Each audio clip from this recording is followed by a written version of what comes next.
que las moléculas mantengan su conformación estructural. Las moléculas que son mucho más representativas, las que son mucho más funcionales, son las proteínas. Por lo tanto, ellas pueden ser susceptibles a el cambio de pH del medio. Entonces, ¿qué puede pasar? De que su configuración nativa puede ahora desorganizar a la estructura de la proteína, causando ¿qué? Inactivación. Y por tanto ya no va a poder cumplir su función biológica. Hay varios factores que pueden de alguna forma favorecer la desnaturalización. Uno de ellos es el pH, otro es la temperatura, otro es la fuerza iónica y otro tiene que ver con el solvente. pH, modifico pH que voy a modificar en la proteína, carga, y la proteína puede precipitar. Temperatura es mucho más extrema, ¿sí o no? La temperatura normal es 37, pero si lo llevo a una mayor temperatura va a haber una desorganización estructural, se va a denaturar, ¿correcto? Denaturación térmica. En el caso de la fuerza iónica, tiene que ver con las sales. Cloruro de sodio está presente en nuestro medio biológico. Sí. ¿Cuánto? ¿Cuánto de cloruro de sodio?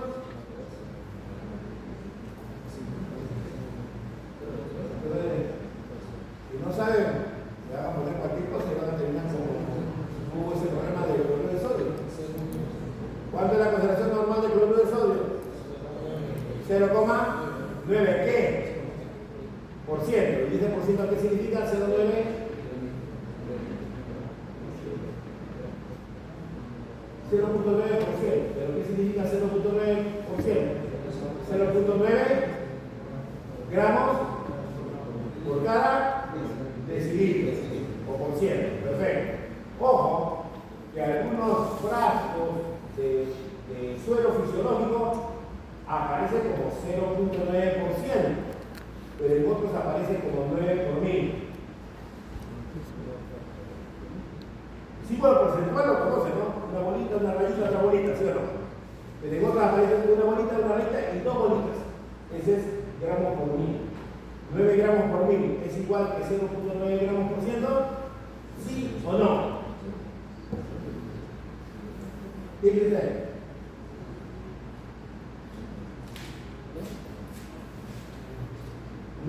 0,9 gramos por ciento significa 0,9 en 100, ¿cierto? 9 en 1000 es 9 en 1000 mililitros, ¿cierto? Quítale un 0 o dividido entre 10 va a ser 0,9 en 100. Es lo mismo. ¿Ya? ¿Correcto? ¿No han visto eso en el papel? Si hay, pero siempre mire, observe antes de usar, ¿ya? Porque a veces el envase del suelo fisiológico también así hay igualito de agua destilada o desmenuzada. ¿Sí? Uy, estoy deshidratado, tengo una diarrea. Porque es suelo. Como yo sé poner guía, te lo pongo. Perfecto. Pero no se fijó el envase, le puso agua. ¿Qué va a pasar? ¿Qué va a pasar? Estoy colocando un medio hipotónico. ¿Qué va a pasar? Lisis, hemólisis. Vamos a comprar su cajoncito y todo. Hay que tener cuidado, pero antes de que hagas algo, pregunta o coge, mira, lee, observa. Porque después que ya está hecho, no podemos hacer nada. ¿Sí? Como ahora, estaban titulando, porque me falta ácido, titulando, no habían echado el azul como fenol. Si no tengo el que es muy fácil, el color está todo transparente. Eso tiene, como profesor. Entonces, ¿cómo vamos a calcular si no tiene indicador de pH? O sea, puede haber errores ya. El error tiene en casa, pero no se vaya más afuera. ¿Okay? Ya tenemos que ir solucionando ese problema. De repente se salieron, que encargaron a uno escuchó a media. Bueno, primero hay que estar leyendo, informando, para evitar tener alguna complicación. Entonces, volviendo al tema. La fuerza iónica tiene que ver con la concentración de sales. Si yo tengo una mayor concentración de sal, ¿qué va a pasar con la proteína? Va a precipitar también. Cuando la sal es divalente, precipita más. Eso lo vamos a ver en una de las prácticas, cuando vamos a ver propiedades físico-químicas de las proteínas.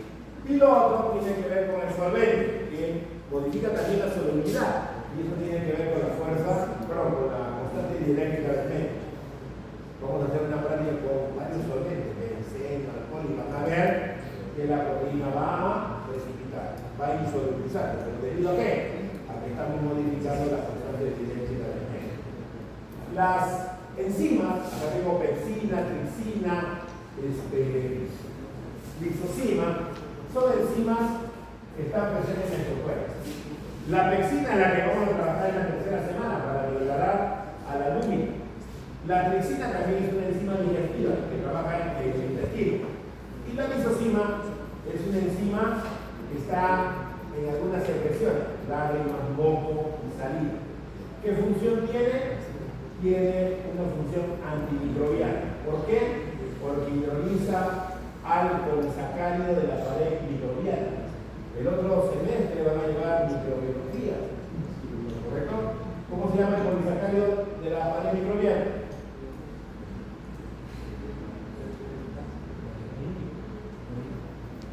Pectoglicano. Y ese pectoglicano está hecho de azúcares aminados. Uno se llama NAN, N-acetilmureína, y el otro se llama NAG, NAG, N-acetilglucosamina. Y si son azúcares, ¿cómo se unen? Mediante enlace glucosídico. El lisosima rompe ese enlace glucosídico de la pared. ¿Y qué va a hacer con la bacteria? Va a estallar. ¿Sí? Entonces, si quieren hacerlo, hace un cultivo y llora. No te la lágrima. O colectas un poquito de moquito, o colectas un poquito de saliva, échalo. Y vas a ver que no va a haber desarrollo microbiano. Tiene actividad antimicrobiana. Entonces, cada proteína, en este caso, cada enzima, tiene su función. Pero si nosotros modificamos el pH, ¿qué va a pasar? Va a tener un efecto sobre la actividad enzimática y la vamos a variar. En la práctica que vamos a hacer con el huevito y la pepsina, muy bien, vamos a trabajar todo a pH ácido. Perdón, como la pepsina está en el estómago, trabaja muy bien a cualquier pH ácido. No, las enzimas son caprichosas. Tiene un único pH donde manifiesta su máxima actividad. Aunque todo sea un ácido clorhídrico, va a haber una concentración de ácido que le va a dar la mayor actividad catalítica. Entonces, son muy susceptibles esas enzimas. Puede haber variación. Algunas pueden trabajar a pH ácido, pH ligeramente alcalino o un pH neutro. Entonces, generalmente, como nuestro curso tiene que ver con el metabolismo celular, el mantenimiento del pH tiene que ver también con el mantenimiento de ese buen funcionamiento de estas vías metabólicas. Por lo tanto, si no hay una buena capacidad de control y regulación, esas vías metabólicas van a dejar de funcionar. Imagínate, vías metabólicas que están involucradas a procesos catabólicos degradativos energéticos. Vamos a perder esa capacidad energética. Entonces, ¿qué va a pasar con el tejido? Se va a degenerar, ya no va a ser funcional, muere. Entonces necesitamos mantener el pH para que pueda darse esa función de esta biomolécula. Muy bien. Entonces, como ya lo hemos visto en el caso de la parte práctica, nuestro componente que contiene un ácido débil y una sal conjugada, la sal derivada del ácido débil, ¿no? En los sistemas amortiguadores, los dos elementos son claves. Y sabemos que para poder determinar el pH de ese sistema, estamos trabajando con la ecuación de Henkel-Rosati. pH es igual a la parte pK del sistema más el logaritmo de la concentración de la sal conjugada sobre la concentración del ácido débil. Muy bien. Entonces, estos sistemas amortiguadores, ¿qué deben de hacer en nuestro organismo? Mantener nuestro pH de 7.35 a 7.45. Nuestro punto central, 7.4, como se ve en cualquier reporte clínico. El valor medio es 7.4. Entonces, si hay una modificación, obviamente vamos a tener cambios funcionales de nuestro cuerpo. Y los principales elementos que van a cambiar su funcionalidad son proteínas, ¿no? Entonces, acá hablan de ácido metabólico cuerpo. Y los amortiguadores son los que van a contrarrestar el efecto del cambio de la concentración de esos ácidos que se están generando en el organismo, ¿no? Muy bien. Entonces, ¿qué debe de darse en nuestro cuerpo? Un equilibrio ácido-base. Entonces, los diferentes constituyentes del sistema tampón deben de garantizar de que el pH no cambie, no se modifique. Entonces, si yo estoy agregando un ácido, la sal conjugada debe de neutralizar. Si estoy agregando una base, el ácido débil debe estar neutralizando. De tal forma que la concentración de iones hidrógeno del medio no cambie. Muy bien. Entonces, hay tampones intracelulares, y obviamente van a cumplir el mantenimiento del pH en cada uno de los medios. En el caso del CO2, nosotros lo vamos a evaluar por la cuestión de la presión parcial de ese gas. Entonces, ustedes como tecnólogos médicos van a poder evaluar ciertas cosas en la sangre. Y en el caso del CO2, lo evaluamos no como concentración, sino lo evaluamos como parte de lo que es presión parcial del CO2. ¿Correcto? Muy bien. En algunos casos, vamos a ver de que nuestro cuerpo va a tener la capacidad de poder controlar y regular el pH. Hay elementos clave que son los amortiguadores, pero también hay órganos y tejidos que están involucrados en ese control y regulación. Los pulmones juegan un papel importante. Si el pH está cayendo y se está elevando la concentración de ácido carbónico en la sangre, el pulmón juega un papel importante para liberar ese excedente de CO2 bajo la forma de este como gas. Está como ácido carbónico, pero tenemos la anhidrasa carbónica que lo puede disociar y facilitar la liberación de CO2. Por tanto, si yo elimino CO2, estoy disminuyendo la cantidad de ácido que está circulando en la sangre. Por lo tanto, el pH se va a mantener constante. Y lo otro es el rol funcional que puede cumplir el riñón. Si tengo una elevación de iones hidrógeno, lo puedo excretar.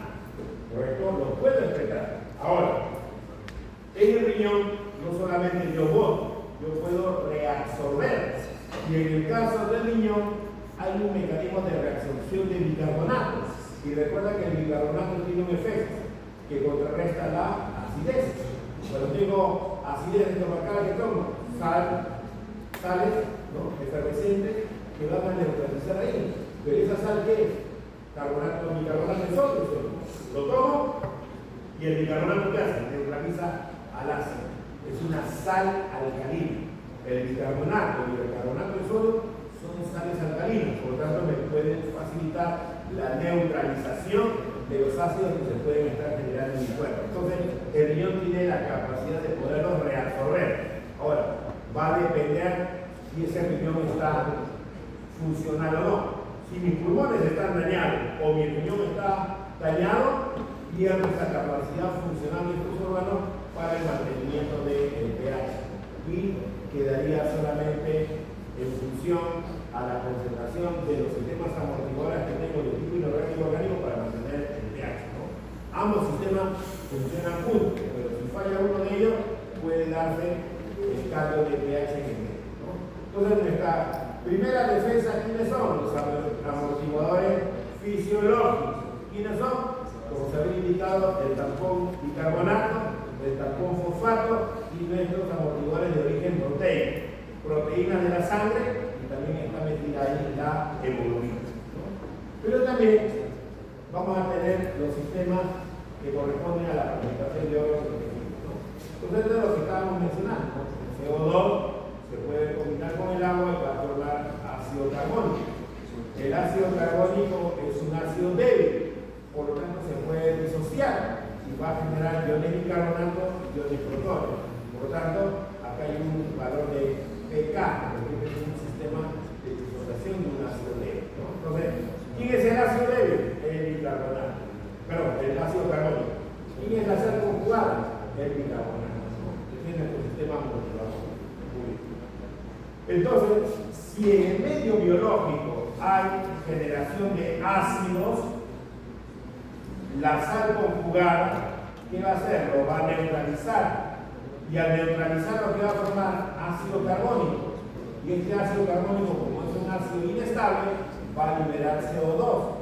De tal forma que estoy eliminando estos iones hidrógenos que podrían haber modificado el pH del medio.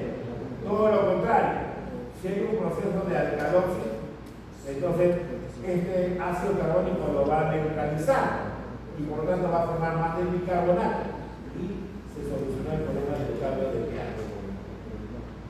En el caso del vaso de fosfato tenemos dos fosfatos claros. Este es el fosfato diácido y este es el fosfato monoácido. Cuando nosotros vamos a preparar sistemas tapones fosfato, ¿qué buscamos? La sal. El fosfato diácido de sodio, el fosfato monoácido isódico. Y con esa mezcla tenemos un sistema tampón. Este sistema más o menos está cercano a este valor de pH de 6,8. En tabla figura como 7,2, pero a nivel biológico tiene un valor de 6,8. Por lo tanto, igualmente, si hay producción de ácido, la sal conjugada lo neutraliza, formando más el ácido. Y si tengo formación de iones hidroxilo, el ácido es el que lo va a neutralizar. Acá tienes el ácido que tiene la base. El ácido es el que está más protonado y la sal conjugada es el que está menos protonado. Entonces, este es la forma ácida del ácido débil y esta es la sal conjugada que está conformando a este sistema multipolar fosfato. Y las proteínas, ¿por qué tienen este carácter también de actuar como un tampón? Recuerden que las proteínas tienen grupos funcionales que están presentes en los extremos de la cadena polipeptídica, pero también hay cadenas laterales R y pueden existir grupos aminos o grupos carboxilos que podrían estar siendo ionizados. Por ejemplo, ¿qué veo acá? Este grupo amino se protonó y es correcto porque si se estaba dando un incremento de pH en el medio, esta proteína, ¿qué va a pasar? Va a captar este protón y este protón no está disponible para poder modificar el pH del medio. Entonces las proteínas juegan también un papel amortiguador. Hay algunos grupos funcionales que pueden cambiar. Por ejemplo, esta es la histidina. La histidina tiene su grupo imidazol. ¿Y qué puede pasar con este grupo imidazol? Fíjate acá que pueden liberar un protón si es que se modifica el pH del medio, teniendo en cuenta el valor de pK de ese grupo. Entonces, las proteínas juegan un gran papel amortiguador. Ahora, eso es con respecto a los taxones fisiológicos, pero ahora vamos a ver la participación de órganos y tejidos. Estamos hablando del pulmón. Muy bien. ¿Qué sucede en nuestro metabolismo celular? Empezamos a realizar procesos oxidativos. Frente a esos procesos oxidativos, ¿qué puede haber? Producción de ácidos. Bien. Si estamos en un metabolismo celular, producimos CO2, ¿correcto? Y este CO2 tiene que ver con la producción de ácidos de tipo inorgánico también. Muy bien. Entonces, este CO2 que sabemos nosotros que debe de difundir al medio sanguíneo de los tejidos va a la sangre. Y obviamente la sangre lo va a llevar hacia los pulmones. Muy bien. Entonces, ¿qué va a pasar con este CO2? Si nosotros vamos a estar en un proceso de combustión, va a aumentar la cantidad de CO2 que se está produciendo. Por lo tanto, eso va a influenciar en el pH. ¿Cómo? Disminuyéndolo. Muy bien. Entonces, ¿cuál es la respuesta fisiológica? Que debe de aumentar la ventilación pulmonar. Cuando tú estás haciendo ejercicio, ahorita te haces reposo, pero estás haciendo ejercicio, aumenta ¿qué cosa? Tu capacidad de ventilación pulmonar. ¿Para qué? Para poder facilitar ¿qué cosa? La liberación de este CO2 que se está produciendo por la misma actividad física, a partir del metabolismo del combustible metabólico, ¿no? Por lo tanto, si aumenta la ventilación pulmonar y estoy facilitando la liberación de CO2, ¿qué está sucediendo? Está disminuyendo la presión parcial de CO2 y por lo tanto, ¿qué va a hacer esto? Que disminuya la cantidad de protones y por lo tanto el pH que estaba cayendo ahora debe de aumentar. Mi metabolismo celular, ¿qué involucra? Que el pH caiga, pero este pulmón está funcionando. ¿Qué está permitiendo? Liberar CO2 Por tanto, la concentración de iones hidrógeno que se deberían estar generando por la producción de este ácido carbónico, ahora al existir una liberación de CO2, disminuye su concentración y por lo tanto el pH debe de aumentar. Hay personas que tienen problemas respiratorios, hay algunos asmáticos, entonces puede incrementarse su ácido en sangre. Hay personas que tienen fibrosis pulmonar. La fibrosis pulmonar se debe a la formación de colágeno en exceso a nivel del alveolo. El alveolo tiene una membranita. Esa membranita que permite el intercambio gaseoso, pero este grosor de esa membranita en la fibrosis pulmonar aumenta. Se vuelve tan grueso que no permite el intercambio gaseoso. Entonces, ¿qué va a pasar? El CO2 que se produce no sale. Entonces, ¿qué va a pasar con el pH? El pH ahora va a disminuir tanto que va a generar una acidosis respiratoria. Y eso puede provocar la muerte. Mi papá falleció de fibrosis pulmonar. Tenía incapacidad, quería caminar y descubría por él. Le faltaba el aire. Esa membrana se había engrosado tanto por tanto colágeno. Entonces, hay algunas personas que tienen esa situación. Entonces, si nuestro sistema pulmonar no funciona adecuadamente, va a haber incapacidad de poder controlar el pH sanguíneo, principalmente por la formación de ácido carbónico que se va a generar ahí. Muy bien. El riñón también nos apoya. Podemos generar algunos metabolitos ácidos no volátiles. El anterior era ácido carbónico, que sí se va a convertir en un ácido volátil, pero vamos a poder eliminar como CO2. Pero hay ácidos no volátiles que se van a generar en nuestro cuerpo, el lactato, el piruvato, entre otros, ¿no? Inclusive también están presentes los cuerpos cetónicos que generan también cetoacidosis en el caso del diabetes. Entonces, este riñón, ¿qué va a hacer? Por un lado, este sistema de pH sanguíneo, ¿qué va a hacer? Va a disminuir al ácido. ¿Cómo? Acá. Va a evitar que el bicarbonato se pierda. Ojo, el riñón, ¿qué puede hacer? El bicarbonato botarlo o reabsorberlo. Si en este caso hay aparición de estos ácidos, el pH está aumentando. Entonces, ese riñón tiene que pensar bien qué hacer con el bicarbonato. Si el pH está acidificándose porque está aumentando la concentración de iones hidrógeno, ¿quién lo debe neutralizar? El bicarbonato. Entonces, en vez de excretarlo, lo va a reabsorber. Por eso dice que va a haber una disminución de la excreción. No va a botar, sino más bien lo va a recuperar, ¿no? Por otro lado, las células renales, ¿qué van a hacer? Producir mayor cantidad de bicarbonato, lo cual va a reforzar la acción de neutralización de estos ácidos, ¿no? Muy bien. Ahora, eso es si el pH está cayendo y se está acidificando. Si el pH está aumentando, o sea, se está alcalinizando, ¿qué va a pasar? Va a excretar más bicarbonato. Porque al botar el bicarbonato está disminuyendo, pero está haciendo que eleve el pH. Por tanto, nuevamente el pH se está alcalinizando. Entonces, tanto pulmón como riñón juegan un papel importante en el equilibrio ácido-base. Están nuestros campones fisiológicos, bicarbonato, fosfato, proteína, pero también están participando el riñón como el pulmón. En el diabético esto no funciona. La glucosa dañó al riñón y la capacidad funcional del riñón de expresión o de reabsorción está alterada, por lo tanto va a sufrir de cambios en su valor de pH. Por lo tanto hay que estabilizar ese paciente cuando tiene un problema también de cetoacidosis, ¿no? Muy bien. Entonces los valores normales es de 7.35 a 7.45. Si bajamos por debajo de 7.35 estamos hablando de un estado de acidosis, y si está por encima de 7.45 estamos hablando de un estado de alcalización, ¿no? Entonces vamos a tener problemas metabólicos y problemas respiratorios. Acidosis o alcalosis metabólica, acidosis o alcalosis de tipo respiración, ¿no? Entonces, en el caso de nuestro metabolismo, nosotros vamos a estar generando siempre ácidos. Es algo normal. Entonces, lo que requerimos es que nuestros sistemas amortiguadores cumplan ese papel.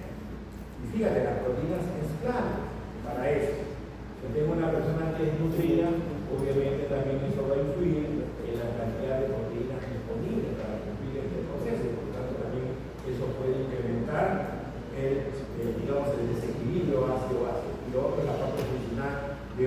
explico, ¿no? Entonces, en el caso del diabético se complica la situación, ¿no? Hay varias alteraciones que se van a dar funcionales en su cuerpo y una de ellas tiene que ver con el tejido renal, que es el que se ve afectado y por tanto va a perder capacidad de poder controlar ese valor de pH. Además, frente a la incapacidad de poder utilizar carbohidratos, se va a incrementar mucho más la utilización de líquidos y eso es lo que va a conllevar a una mayor formación del cuerpo cetónico. Por tanto, el diabético tiene de alguna forma controlar su glucosa. Si su glucosa está controlado, vamos a poder minimizar estos procesos que de alguna forma pueden desestabilizar el pH de su cuerpo, ¿no? Entonces, hay algunas personas que pueden tener este proceso de alcalemia, vómitos. Tenemos acá ácido en el estómago, pero estamos con constante vómito, estamos eliminando protones. Entonces, teóricamente, en nuestro cuerpo, en nuestros fluidos, hay un equilibrio, pero si generamos ese desequilibrio por la generación de un vómito, va a prevalecer la parte alcalina y va a ser el pH severo, ¿no? Hay algunos fármacos alcalinos que pueden de alguna forma también elevar el pH, ¿no? Hay algunos antiácidos que si se consumen en exceso pueden ahora inducir a una elevación del pH, ¿no? Y acá en el caso de la acidemia me habla producción excesiva de ácidos en los tejidos. Eso tiene que ver con el metabolismo, ¿correcto? Por ejemplo, en el caso de un infarto al corazón, un infarto cerebral, no llega oxígeno. El oxígeno es importante para los procesos de combustión. Y dentro de los procesos de combustión, ¿qué tenemos? La utilización de la glucosa hasta piruvato, el piruvato va a entrar a la mitocondria, se combustiona en la mitocondria y producimos CO2 y agua, es lo normal. Pero si el vaso sanguíneo ha sido roto por una obstrucción cerebral o una obstrucción coronaria, ya no llega el oxígeno.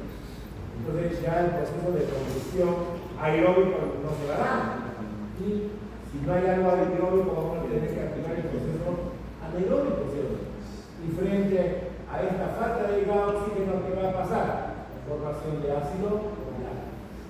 Entonces, cuando ustedes ya vean la parte de química clínica, van a ver que hay algunas pruebas de laboratorio que tienen que ver con los procesos de infarto. Obviamente van a medir enzimas, que es más fácil de determinar, pero también hay que ver otros metabolitos que pueden cambiar en la sangre, y uno de ellos es el lactato. En el caso se va a elevar frente a un problema de infarto cerebral o infarto cardíaco, ¿no? Y esa es bioquímica clínica. Pérdida de bases de los líquidos corporales, ¿no? Si hay pérdida de la sustancia alcalina, va a generarse ese desequilibrio y va a prevalecer los ácidos. Y el fallo de riñones, que no pueden explotar los ácidos. Generalmente la orina es ácida, generalmente es ácida. ¿Por qué? Porque el riñón excreta protones, pero si ese riñón está dañado, pierde esa capacidad de excretar protones, entonces los protones se van a elevar y obviamente vamos a entrar en esta situación de acidez, ¿correcto? Entonces, esa es la primera clase del día de hoy, chicos, ¿ya? La próxima clase,